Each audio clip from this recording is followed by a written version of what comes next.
News, politics, and special guests with a Texas twist. That's the goal of the Luke Macias Show. Our nation and state are at a crossroads, and if you're not informed, you're not equipped to make the change that our community needs. Join the conversation and join the cause for liberty today. Welcome to episode 11 of the Luke Macias Show. Guys, I would ask you to bear with me because the oak pollen is absolutely killing me the last 3 or 4 days. I have literally not been able to sleep and I can hardly breathe, but I need to get this episode out. So we're gonna cut our intro here this morning. Guys, I was really blessed to get Rachel Malone on. She works with Gun Owners of America. More importantly, 10 years ago, she was hardly involved in the process and hardly involved in even owning a weapon. And at this point is one of the leading Second Amendment activists in our state. Her story is a compelling one and one that I hope each and every one of you will listen to because you'll learn just how easy it is to make a big impact in a policy area that you're really concerned about. So get to that. One thing you might not know is that constitutional carry is dead. It has been proclaimed dead really by two people. Jonathan Stickland removed his hearing request saying that he was not going to play any theater and give gun activists a hope that their legislation would pass. And also, Dennis Bonnen came out publicly and said that he opposes the legislation, that he is not in support of the policy. In fact, he tried to make some insinuation that it would give criminals guns and things like that. An embarrassing thing to note is that if you walk out of the Texas border, you can actually get all the way to Canada under constitutional carry states. So, and one of the things Rachel pointed out is I think when Texas actually passed its open carry law, we were like the 43rd or 45th state to do so. Though Texans have a lot of guns, it doesn't mean our lawmakers promote the Second Amendment or defend the Second Amendment as much as other states. And so Rachel really brought a lot of that to light. I hope each and every one of you take time to hear her story. Thank you so much for listening. There's a lot going on in the Capitol right now, guys. Even as I record this, it's Monday. The abolition to abortion bill is being heard. Republicans have seemingly decided that they don't want to protect any more children. You have the abolition bill, the heartbeat bill, and PRENDA, the Preborn Non-Discrimination Act, all of which would protect children who are currently not protected by law, and none of which are moving through the process right now. This is important for pro-lifers to reach out to their lawmakers and make it clear that they don't just want window dressing laws. They want laws that further protect unborn children who are currently not recognized as human beings under current law. So reach out to them. Also, you're going to definitely want to keep your eyes peeled for a move that is afoot in the legislature to raise taxes in an effort to increase property tax relief. And I want to get straight to our interview, so I won't bog y'all down too much, but I'll probably be bringing some more information to light to y'all over the next week. But here's what you need to know. Lawmakers spent too much money, and they haven't officially spent it yet, but the appropriators were not on board with providing property tax payers meaningful property tax relief. And so as a result, those appropriators spent all the money. And in fact, even in their budget, they really want your property taxes, especially on the school side, to go up more than 2.5%, more than 3%.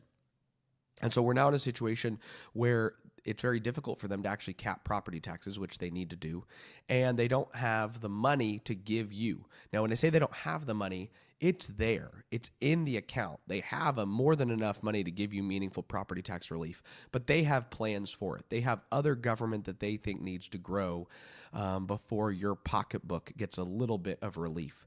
And so now they are starting to hatch a new plan that would have them raising taxes and then the sales tax and then giving most of that back to y'all in the form of buying down your property tax relief. I want you to think about that. They have already spent all the money they have, which included a surplus coming into the session, 40% of the savings account, and almost all of the very, very generous revenue estimate that Glenn Hager gave them. And now they're saying, well, we need to raise taxes and then give some of that back to y'all in the form of tax relief. It's pretty crazy. It is a testimony to what happens when good conservatives don't engage further in the process. And so I want to encourage each and every one of you to keep your eyes peeled this week and next week on this and be ready to reach out to your lawmaker and make it clear that if they raise taxes, you're going to hold them accountable. So thank you so much, guys. And with that, let's get straight to the interview with Rachel Malone. Guys, today's show is sponsored by Direct Action Texas. You can visit them at directactiontx.com. Direct Action Texas is a political advocacy organization in the DFW area. They focus on 4 main areas: government transparency, government ethics, public debt, civil liberties. They have a single mission. It's to help the grassroots take action in changing local government. On top of that, they have become the premier organization, the leading voice when it comes to voter fraud, election fraud, voter integrity. Daniel Greer is their new executive director, and he is doing work in the Capitol. He's doing work in the grassroots, writing about, researching voter fraud all across the state of Texas, election fraud that we are dealing with here in our state. We need that organization actively involved. If you want to be engaged in what they're doing, if you want to be informed as to what they're being involved in, go to directactiontx.com. directactiontx.com, sign up to be on their email list, make a small donation, support the efforts they're doing. It's well worth your time. It's well worth your effort. I would greatly encourage you to check them out. Welcome to the Luke Macias Show. This is Luke Macias with my guest for the hour, Rachel Malone, who works at Gun Owners of America. Rachel, thank you so much for agreeing to sit down and talk to us today. Absolutely. Thank you. It's great to be here. So my goal in today's conversation is to have kind of an all-encompassing conversation about the Second Amendment and Texas. There's probably a lot of things that Texans don't know about our gun laws. I like when I speak at Republican clubs and conservative groups across the state.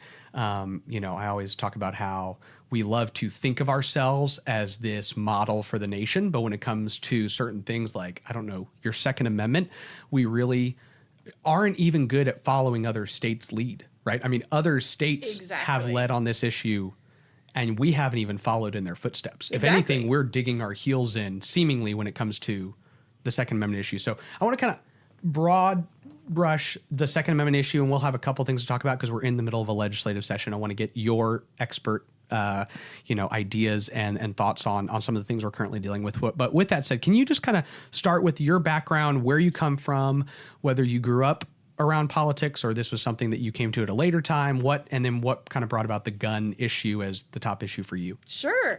So I grew up in the Austin area. I've lived in Austin area all my life, unlike a lot of people in Austin.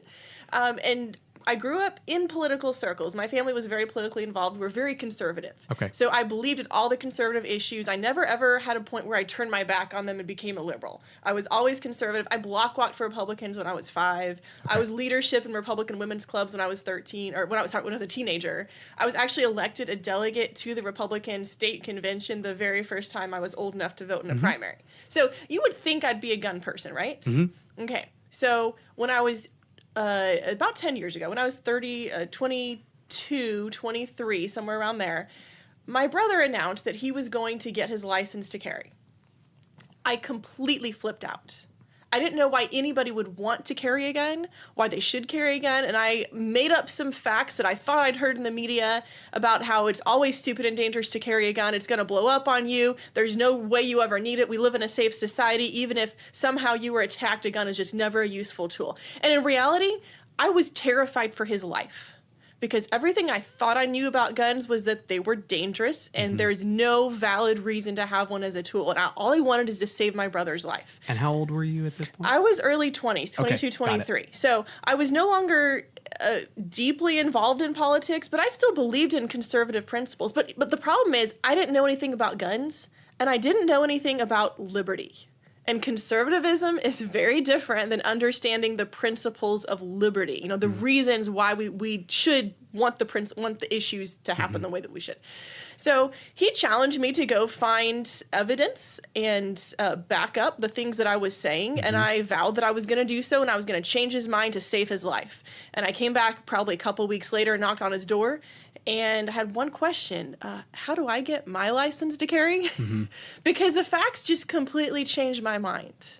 I was willing to look at them, even though I was trying to find things to back up what I thought was true. They were just absolutely conclusive. And so I actually got my license and started carrying a gun a few months later and never looked back. And that was about 10 years ago. So I want to ask about guns in your family growing up? Because I don't know if you and I have a similar upbringing, but I actually grew up in a home without any guns. Exactly. And so, yeah, it sounds similar to your situation. So we weren't anti-gun. Yeah. I mean, I didn't grow up hearing this rhetoric that guns are evil, but my mom grew up in California and didn't have a background with guns. But my parents, I don't remember any statements against guns, but we just never knew anything about them. I never saw a gun or touched a gun until I was in my early 20s. And it's not, I don't really see it as some major criticism of my parents' parenting. I mean, in all honesty, I think we had a great upbringing, but it was not something that we had in our home. We were a military family. My dad handled a lot of weapons. He's fired a lot of weapons. He's actually a pretty good shot if you talk to any of his colleagues during his time in the military. So, I mean, this is not a problem for him. It just wasn't something in our home. And so it wasn't something that we grew up actively participating in and actively being around. And we shot shotguns at skeet shoots and other things like that. So it wasn't like we never handled guns, but it was similar, I guess, to your situation where it wasn't something we were around, therefore it wasn't something we were educated about. Exactly. It wasn't a topic. Therefore, the little tiny bit that I thought I heard in the media, well, that I did hear that was wrong, that's all that I knew. That's all that I had to go on. What was your first gun you bought? So let's not talk about the first gun that I bought. It was a handgun. It was not bad, and it was a fine handgun for a first handgun purchase. Yes. But later I moved to carrying a Springfield XD. Got it. And carried that for a while, and now I'm a little more of a Glock fan, but I still like XDs too. So I'm not one or the other. Got it. But yeah, it was a complete 180, honestly, on the issue. Just looking at the facts and realizing carrying a gun makes me safer. Interestingly enough, I was still terrified of guns, probably for a year or two after I started carrying one. I mean, I had enough training, I was proficient, but emotionally, I wasn't there. I was terrified, but I was more terrified not to carry a gun because now I realize this is what actually keeps me safe. You know, it's not the feeling of being safe that I'm after. It's actually being safe and being protected. So what was that evolution? I mean, from getting your first gun, getting your license to 10 years later, being probably much more proficient than the average Texan, even the average Texan, right? Who most people would probably say are more proficient than the average American, right? So that puts you in the upper echelon of the upper echelon of the upper echelon of competency around firearms. What was that like, and how did that kind of evolve? I was very fortunate to be connected with several groups of folks who are great folks who helped mentor me in understanding firearms. I know a lot of females have given horror stories about being talked down to and treated like they can't handle the guns by themselves. I never personally experienced that, and I'm very blessed to have been in groups, including I'll mention a few.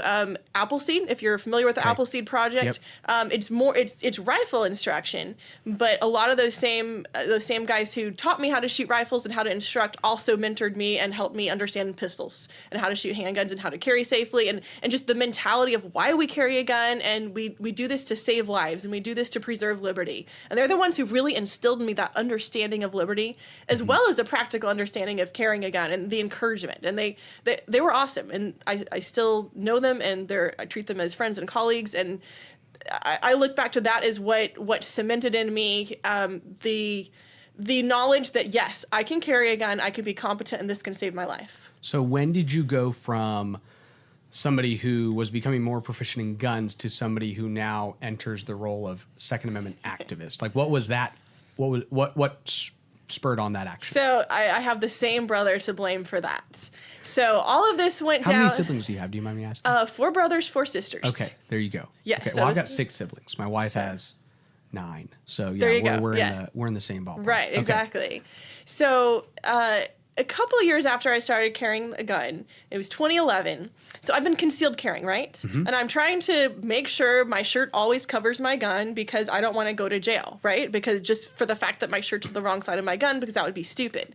And so my brother tells me there's this bill, because I think I'm probably complaining about I have to always wear baggy clothes. And he's like, well, there's actually this bill moving in the legislature that would allow open carry, which means if you have a license, you don't actually have to hide your gun. Your shirt can be on the other side without you going to jail.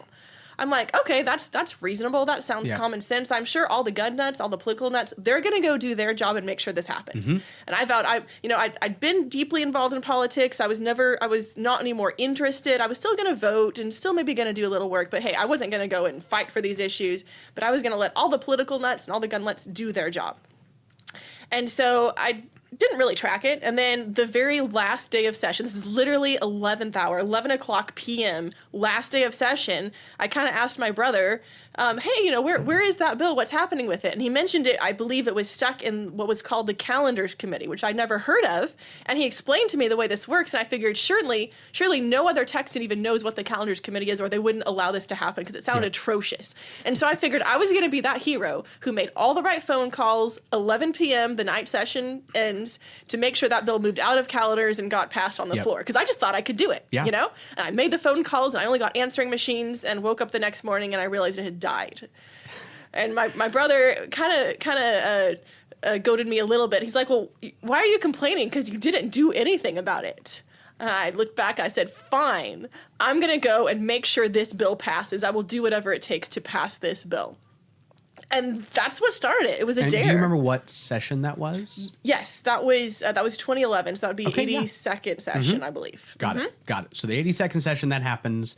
And then what does your activism look like from that day going into the next session? So before next session starts, did you do much I did. On the campaign trail with candidates, or what did that look like? I didn't actually get involved in the campaign trail, but come 2012, I actually went again as a delegate to the Republican State Convention because that was just in my head of, hey, this is something that you can do to get involved. I knew I needed to connect with other people who knew how to do stuff. That was the vague nebulous idea in my mind. So I went, and I actually was able to connect with some folks, came back, and attended a couple of Republican club meetings, or it wasn't even Republican, just Liberty Group club meetings, and they told me the legislative process. They taught me what it takes to pass a bill. They taught me how to use TLO, and most importantly, they told me the importance of showing up for the committee hearings and testifying in those, because this meshed with my experience too. The bill died in committee; it didn't even make it to the floor. So it wouldn't have mattered if you had all 150 reps, all 31 senators committing to vote for it. It literally would have made no difference. And so I realized firsthand, yes, you got to go to the committee, because those 9 people, or around 9 people, are the ones who have complete ability to decide if that bill moves forward or if it doesn't. So I was sold. I was sold in the method. So that was 2012. So you go into 2013, and now you're much more active in the process. Yes. So what that looked like is I started in the organization Texas Firearms Freedom. Got it. And I had a website, I had an email list, I had business cards, and I showed up at the Capitol, and I testified, and I put out action alerts. And I had an email form, actually, for people to email committee members, because that's what I focused on. Not just emailing your own rep, it was email committee members. And we had over 1,000 emails sent just from in a few weeks span on the one open carry issue. And unfortunately, what it looked like that year is there were only I think there were 10 of us who showed up to testify in favor of open carry at the hearing. Okay. And unfortunately, that wasn't enough to move people's minds. It died in committee, didn't move out. But the wonderful thing that did happen that year is at that very committee hearing, I connected with people who still are colleagues with me and still are working the fight for liberty. And they're the ones who took me from that level onto the next level and showed me, how do you ramp up your activism? How do you make things happen at a bigger level? Awesome. So that's 2013. And then was it 2015 in which we actually passed open carry? Yes, in it Texas? was. So that was the next session. Right. What did you do from 2013 to 2015? Open carry walks. Okay. And a lot of political party activism. So what happened at the very end of 2013, a lot of people throughout Texas had the same epiphany that I'd had at the end of 2011 of, oh my gosh, we can't just count on everybody else to do this for us. We have to start showing up. Unfortunately, they realized it right at the end of session. Again, after the deadlines had passed, there was nothing they could do to make it past that session. I think it was mid-May. It was too late. deadlines had passed. But what we did is we actually organized into open carry marches. And as much negative press as that got, I absolutely credit the open carry marches with the passage of open carry legislation in 2015. And here's why. It kept it in the media. Every single week we were in the media. And the whole idea of the protest was, okay, if you won't let us carry our handguns, even if we have a license, somehow you think that's not okay, fine. We'll just carry our rifles because we actually have the ability to do that without even having a license. Yep. The other thing that happened is we basically said, just passing licensed open carry is too little too late. We were too invested to just go away and pretend like that was acceptable at that point. And so we rallied, and I actually traveled around the state teaching the political party process and took dozens of brand new delegates through the convention process all the way to the state convention, which is a huge investment. I mean, you're there all week. They were there all week at the committee hearings, at the committee meetings, and we got constitutional carry. It was already in the platform. We got it as a legislative priority. We made history. That was the very first legislative priority. So we had to sell them not only on creating this thing of legislative priorities, which they'd never heard of, and everybody was a little unsure what was happening, but also making this be the one and only legislative priority. And we did it overwhelmingly. That's awesome. So, it's interesting when you go back into the conversations that happen around guns, right? And so I remember when Jerry Patterson, and I don't remember it because I don't even know if I was alive at the point in time in which we passed this. I probably was, but I was like, I don't know, 4 or 5 in North Carolina at the time. But Jerry has shared these stories, and you can go back and look on the record at the debates that happened when we passed CHLs, right? The concealed handgun license laws. Right. And you literally had individuals saying, if we pass this, there will be shootouts at every 4-way stop sign in Texas. Right? I mean, that was, I think, one of the more memorable lines that was used to describe the unintended consequences of passing CHLs. And the thing that I think is so interesting is that the gun control movement literally relies on people's ignorance in every one of their statements, right? So you pass CHLs and it's, oh my gosh, this is what's all going to happen. And then when you're going to pass open carry, oh, here's everything that's going to happen. And it's amazing because Texas has never led the way, meaning we've never done something that wasn't already legal in other states. Exactly. And so when we are doing something, you can look at all these other states that have done this and said, none of the unintended consequences that you are saying are happening, right? I mean, when we talk about gun control, right, don't we usually point to places like Washington, D.C. or Chicago or these areas that are really hammering down on guns and individuals' right to possess their firearms and the rising crime rates and the death rates that happens in the idea that when you only allow criminals to be empowered and armed, this is what happens, right? So we have actual examples of societies where this happens. And they don't subsequently also say, hey, here are all the states that have open carry, or here are all the states that have CHLs, here are all the states that have constitutional carry, and the rampant violence that is constantly happening in the streets as a result of these rights. I just think it's so interesting to me, the fear that drives even the Republican legislators around these policies, right? Exactly. So sometimes what I'll say when I'm talking to folks who aren't quite sure about passing these issues, I'll say, okay, so right now there are currently 16 states that have full constitutional carry. Yes. And I'll say, so what do you feel like are the 16 most dangerous states in the U.S.? Can you name those for me?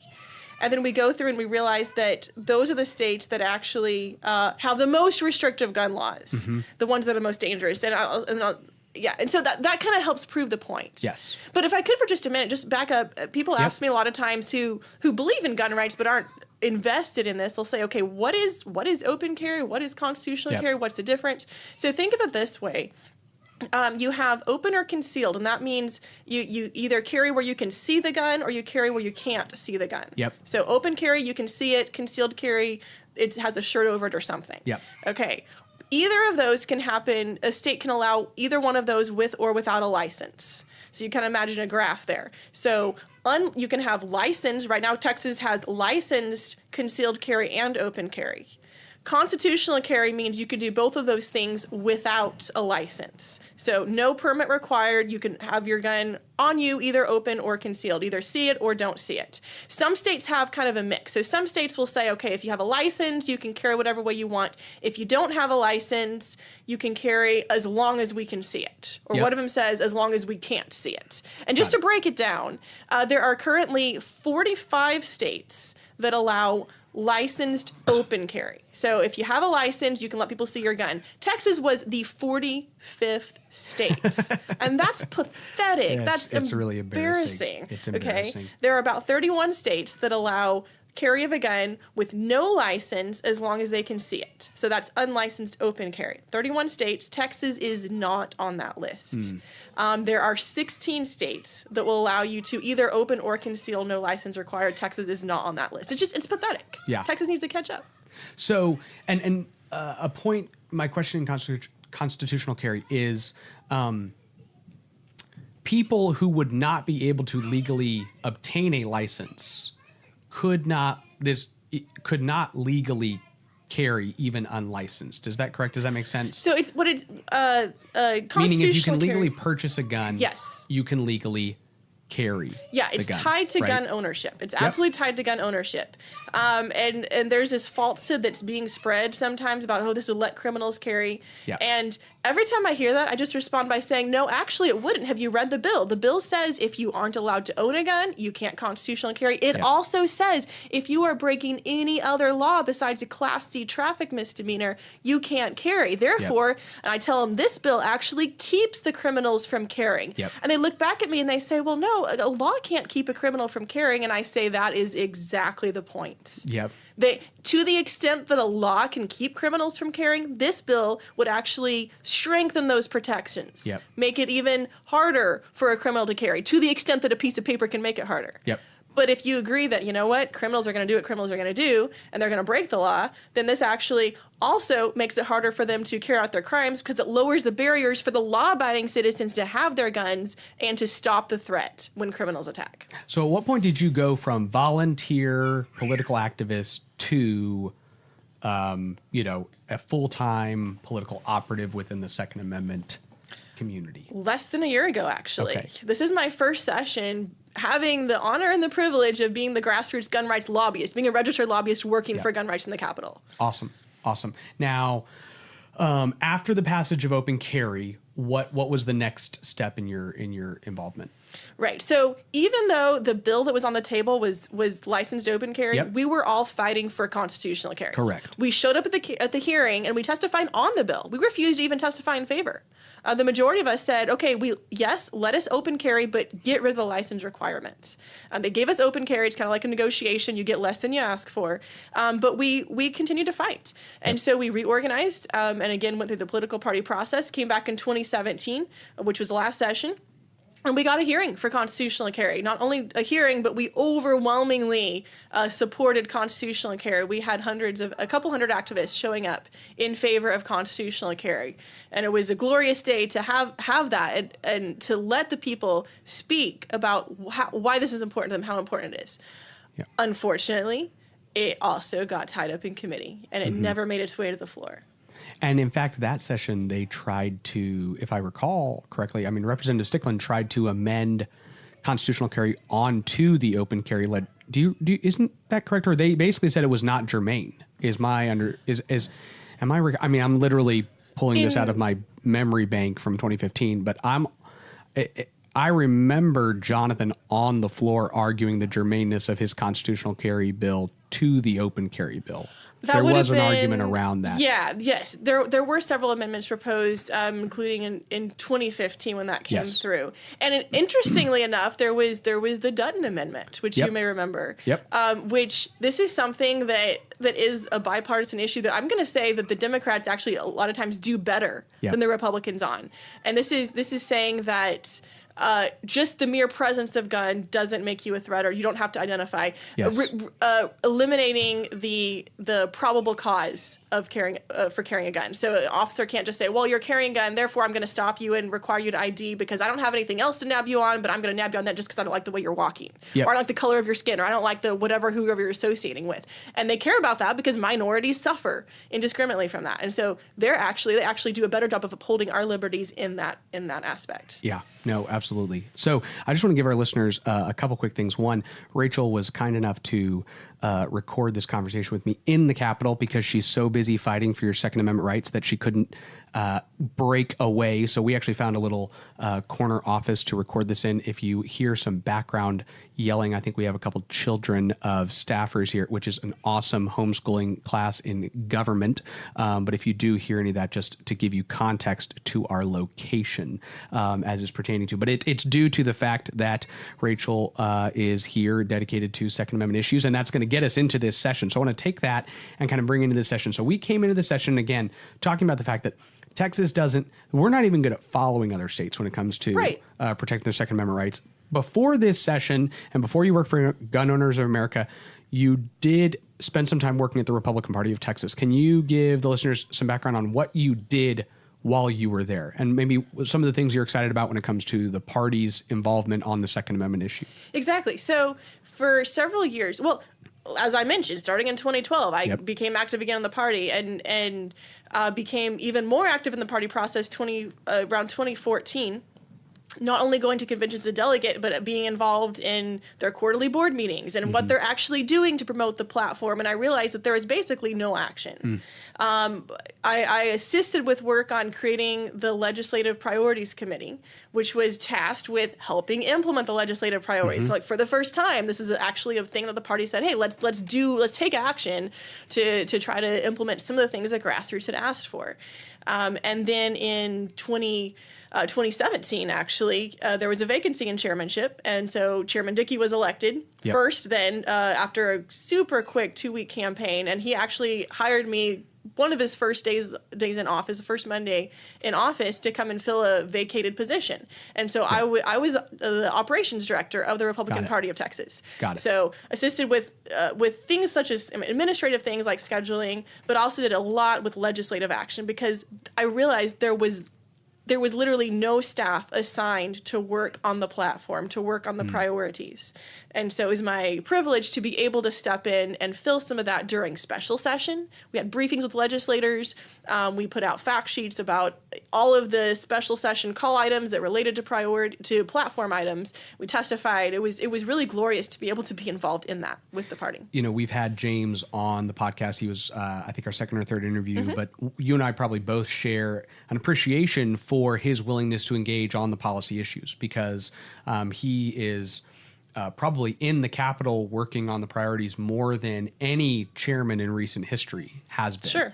And I think that's a real testament to, you know, the grassroots showing it to be a priority and then asking for it to be a priority and then looking at the fruit that has borne from the party being willing to at least show up more and engage more on some of these issues. I think that's definitely a helpful thing to have. So you had an exit from the Republican Party of Texas that was, by most people's view, not of your own doing. You want to just kind of give us some brief context into what happened there? Yeah. So after a year, I was actually fired from the party. It was right after the last state convention.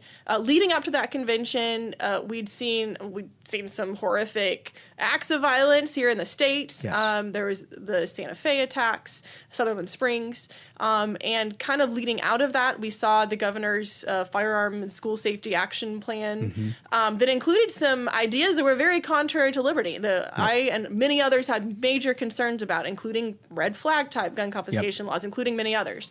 And so I was vocal about that in lining up with our platform. Yep.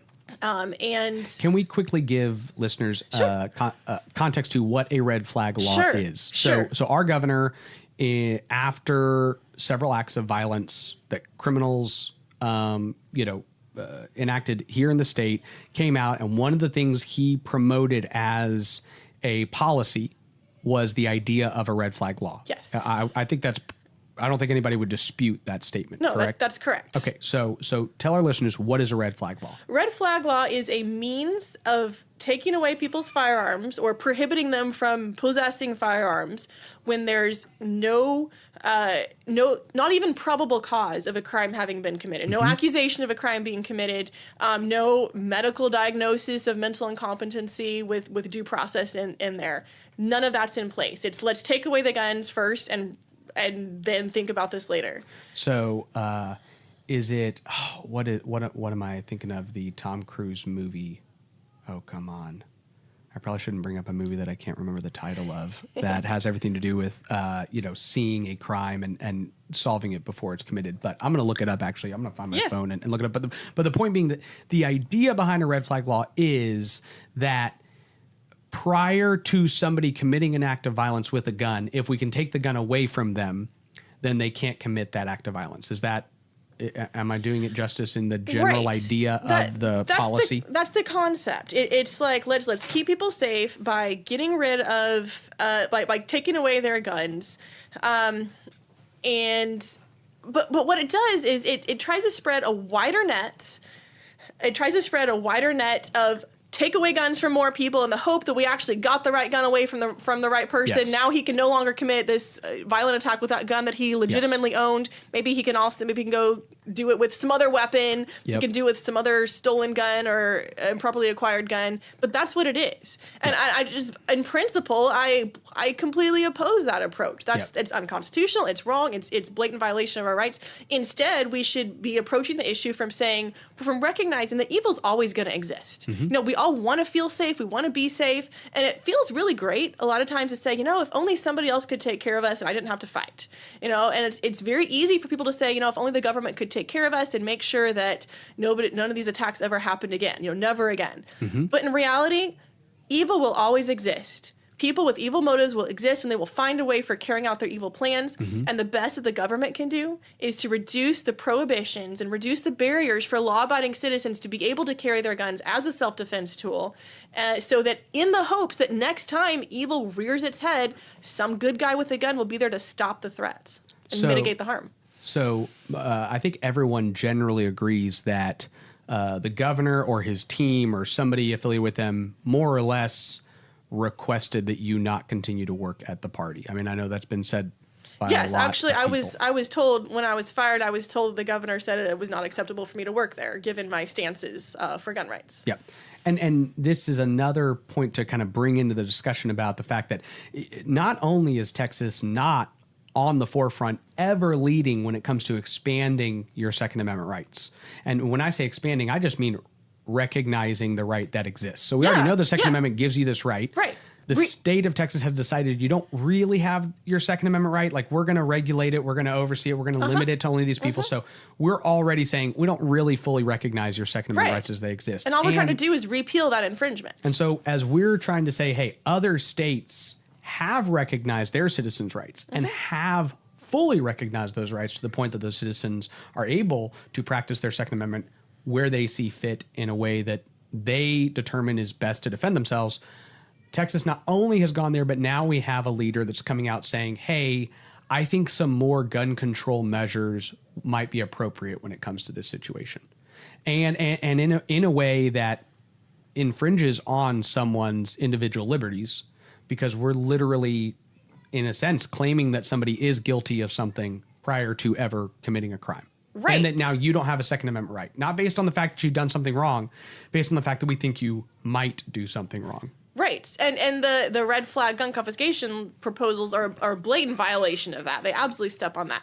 But even the requirement to have a permit to carry a gun, that also is a guilty until proven innocent approach. So personally, I think that the unintended consequence of you leaving the party has been a benefit to Second Amendment activists because you were picked up by Gun Owners of America. Yes. So why don't you talk to me about Gun Owners of America, why you're excited to work for them, and what your time with them has been like? Absolutely. So simply put, Gun Owners of America is the no compromise gun lobby. And they've been active, particularly at the congressional level, very active since 1975. So they're a longstanding organization. They have an outstanding reputation. And I'm privileged to be the very first person on the ground in Texas, working for your gun rights. I'm able to be in the Capitol day in and day out talking about your right to keep and bear arms. And it's been an absolute privilege. I get to do the thing that I'm so passionate about, that so many Texans actually care about also. So this session, why don't you tell our listeners, and I want to get to constitutional carry in a second, and this episode will, of course, air on Monday. This is Friday, and there is a whole lot of news when it comes to constitutional carry. Before we get to constitutional carry, can you talk about any other laws that you're looking at, either ones you're concerned about or ones that you think would be a potential benefit to Second Amendment activists? Right. So, I mean, the major ones that would be a great benefit, not only constitutional carry, but also what I believe is the best school safety bill. It was actually filed by Senator Hall, SB 2146, and it would allow anybody with a license to carry inside of a school concealed. It extends campus carry to K through 12 schools. Got it. Completely common sense. Unfortunately, there's this whole attitude of fear and of, we can't do that because somehow when you step across that door of the school, everything changes. And all that changes is it disarms law-abiding citizens. So there's that, which apparently is predetermined not to move from all appearances. So then there are the other laws. They're the bills that are moving. That I'm actually very concerned about. So here's the deal. I think after all of us showed up last summer and completely shut down the red flag proposals, leadership realized, all across Texas, it was pretty plain that the gun people are not going to stand for a red flag law. Like, you just cannot introduce that into Texas. That's political suicide. And that's when Dan Patrick even came out and said, hey, this is dead on arrival in the Senate. That was saying, hey, I'm getting a lot of pressure. Other Republican senators definitely don't have the appetite. You're not going to see that advance. That was within an hour or two after the hearing finished, at which we had about 75% people in opposition to red flags. So that really made a difference. So absolutely. So what they're doing instead is they're saying, we don't want to take your guns away from you. We're not taking anybody's guns away. What they're trying to do is something I think is honestly more insidious. They're trying to control the way that Texas thinks about guns. They're trying to play into the bits of fear that already exist. And they're trying to play up, particularly on the gun storage issue. They're trying to play up the fact that they believe guns don't have any legitimate purpose. Therefore, the best place for your gun is locked up away where nobody else can access it and you can't even access it. And that just it's repulsive. So can you tell me any Republicans who seem to be supportive of this idea? Yeah, I can tell you the one who voted in favor of that bill in the committee and allowed it to move through last week. On Tuesday, they had a meeting of Homeland Security, and this bill passed by a vote of 5-4, and the one Republican that voted for is Representative Clardy. So Representative Clardy voted for. Can you say which bill it is, bill number? Because I'm sure we'd have some gun activists who would love to make some calls to the calendar. It was HB 316. Okay. And again, it doesn't mandate that all your guns get taken away, and this is the insidious part of it. It provides taxpayer-funded public awareness campaign. It includes not only DPS, but Health and Human Services and open-ended other governmental agencies get to control the messaging. And it's supposed to be an awareness campaign about firearm safety and suicide prevention, but every single witness who testified for it made it really clear that the messaging of this is, okay, so you're not required by law to always keep your guns locked up, multiple locks all the time, but really, if you're a smart person, if you're a wise gun owner, that's what you're going to do. Yep. That's the message. And it would be government taxpayer dollars saying that. So this isn't a private, this isn't Moms Demand Action or any other private group saying, hey, this is what we believe will lead to a safer place. This is the government stating this is going to keep our society safer, which would literally be Texas taxpayer dollars paying for the stating of those messages. Yes, and there are so many Republican legislators that are just feeling the attack and feeling like just from the barrage of people pushing for this. And they're starting to say, well, you know what, maybe we have to accept this. We're not going to take away your guns. We're not going to do red flag, but maybe we should just do this. It's exactly playing into the gun control playbook. And they're getting worn down. And they're also starting to say, well, gun safety is important and storing your guns safely is important. Maybe this is a good idea. Here's the deal, y'all.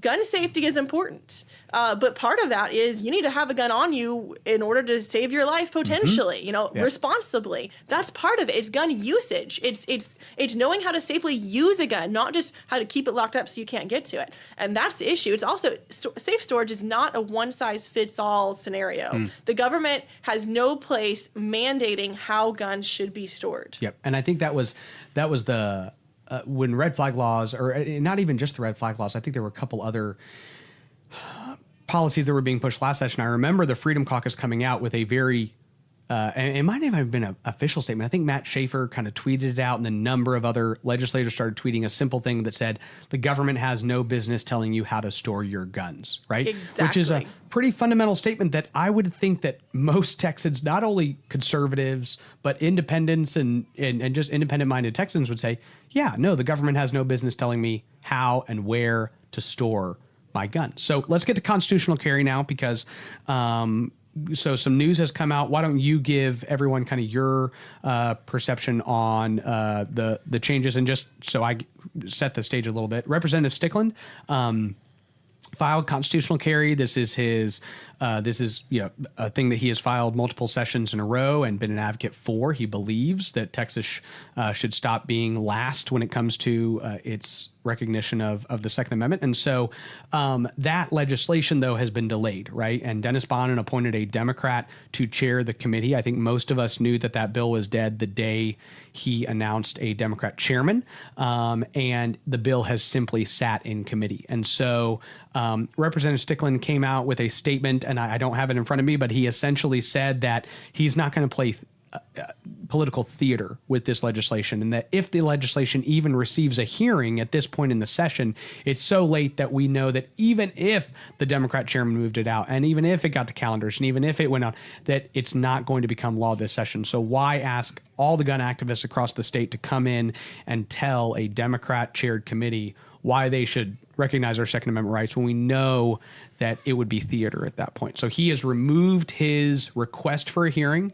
saying this is just not moving anywhere. And we need to recognize that, and we need to continue the battle. So kind of with that context, can you please tell listeners what you know about it and what your views are on this? Absolutely. So I absolutely agree that because leadership is out, Speaker Bonnen even came out with a media statement.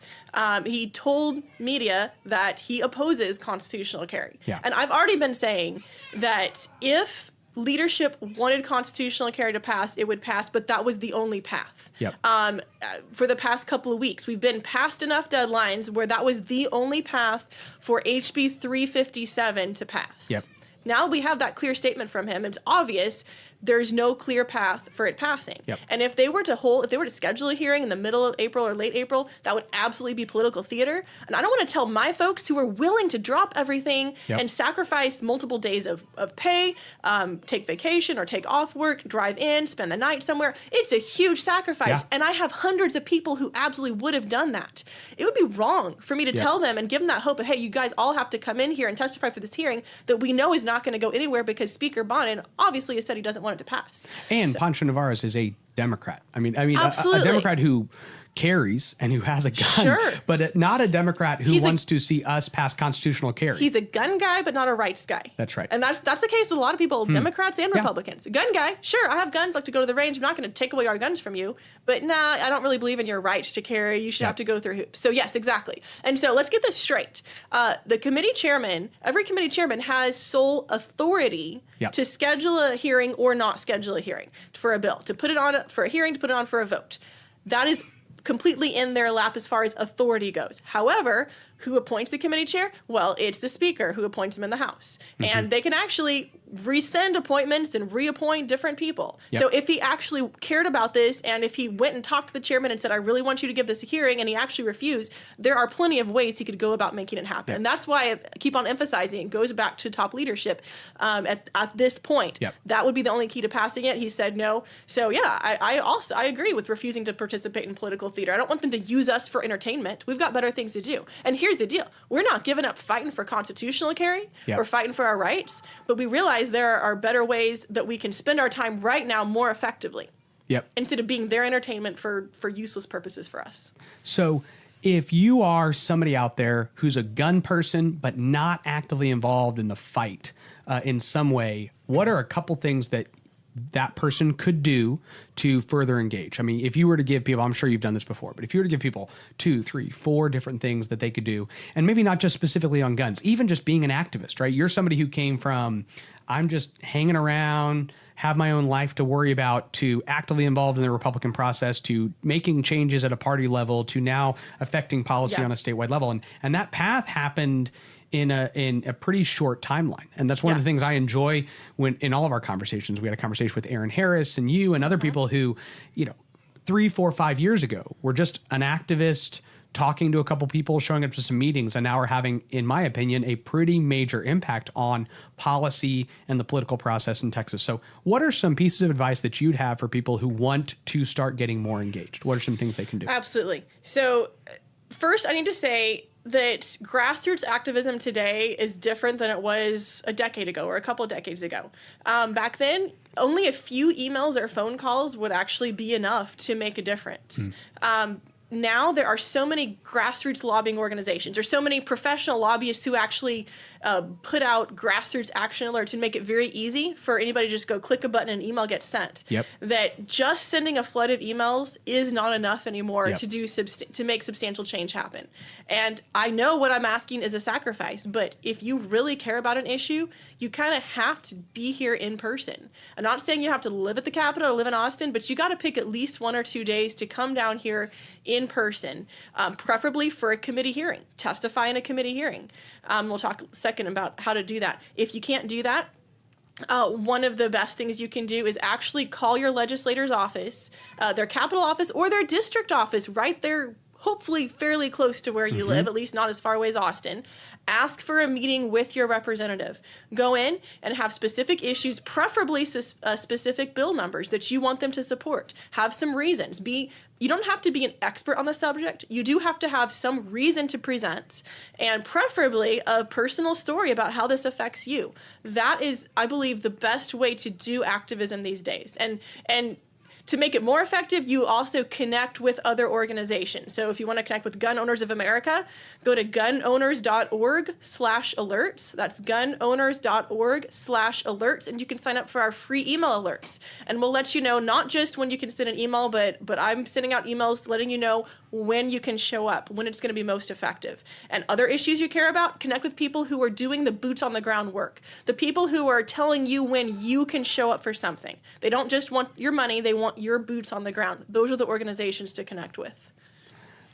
Rachel, thank you so much for coming on. Thank you for having this conversation. I think it's always an encouragement to people who see getting involved in the political process as they see so many barriers to entry when it comes to their impact that they could have. I think it's powerful to be able to tell different stories of individuals who at one point were just somebody who was living their life like any other normal Texan. And years later are making a pretty big impact. The last thing I have is just on the election process, because within a couple months, we're going to be back into the election process. I mean, do you feel like currently in the legislature, we have enough legislators who have a pro-gun rights perspective as opposed to just a pro-gun perspective currently? Absolutely not. We've seen pathetic stances for gun rights already this session. We need more people with a backbone who will actually stand up and say, no, we're not going to give an inch. No, we don't have to compromise with you. We're not going to give in to your playbook. This right still matters. Yep. Rachel, thank you so much. Is there anything else you want to tell our listeners before we end this conversation? I want to tell them you actually can make a difference, whether it's changing law or pushing back, even just a little bit of pushing back, even if you feel like your bill didn't pass. That standing up and speaking out matters. Don't let it be said that gun control happened on your watch without you standing up and saying something. And the last piece of advice I'll give is if you don't know who your state representative or state senator is, I mean, go online, look Google it up, reach out to them, reach out to their district office, go meet with their district director. When the session ends, go meet with the legislator. Say, I want to know what your position is on the Second Amendment. Here's my position. Here's my concern. I want to know I want you to know that you have constituents that care about these issues and really start to make an impact. And even to your point, I think we're in desperate need of more and more men and women who understand the gun rights issue. And I think they need to be seeking out public office, whether that's on the state level or the local level. I think people need to be evaluating those ideas and saying, you know what, if there aren't enough people in the Capitol doing this, then we need more men and women advocating. And it is embarrassing. I mean, Texans should be embarrassed when it comes to our Second Amendment laws. And when we really fully take a step back and look at other states, it really causes concern and embarrassment as a Texan over how pathetic our gun laws are. So thank you for your time. Thank you so much for all your activism. Thank you for all the work that you're doing at Gun Owners of America. And I hope that our listeners go to gunowners.org/alerts and get engaged and get even active here in the last 6 weeks. If it's not to advance a bill like constitutional carry, at a minimum, it is to kill dead as a doornail any legislation that in any way starts to further impede your Second Amendment rights. Exactly. So appreciate you coming on, Rachel. Thank you so much for your time. Thank you. I was really grateful for Rachel's willingness to come and sit down. She is somebody who I have just witnessed be a pretty significant player within the Second Amendment activists in the Capitol. She's someone who other people respect. She can work with multiple different groups on multiple sides of different issues, and she's there to advocate on your behalf. If you're somebody who appreciates your Second Amendment rights, you should be very grateful that Rachel is in the Capitol every single day. Guys, we've got to continue to engage, and I think Rachel's story points out the fact that somebody can go from not even owning a gun to within several years being a leading voice and making a big difference on the Second Amendment issue. So I want to encourage each and every one of you, whether it's the guns or something else out there, if there's an issue out there that you care about, engage on it. Reach out to your lawmakers on it. Get involved in the party and look at what the party platform says about it. Make an effort to reform what the party platform says about it so that we can reshape the discussion on issues that you care about. Raz was not able to join us this morning, but he's continuing to be out there fighting for liberty, and this is going to be a crazy week at the Capitol, so I'm going to be in the Capitol almost every single day.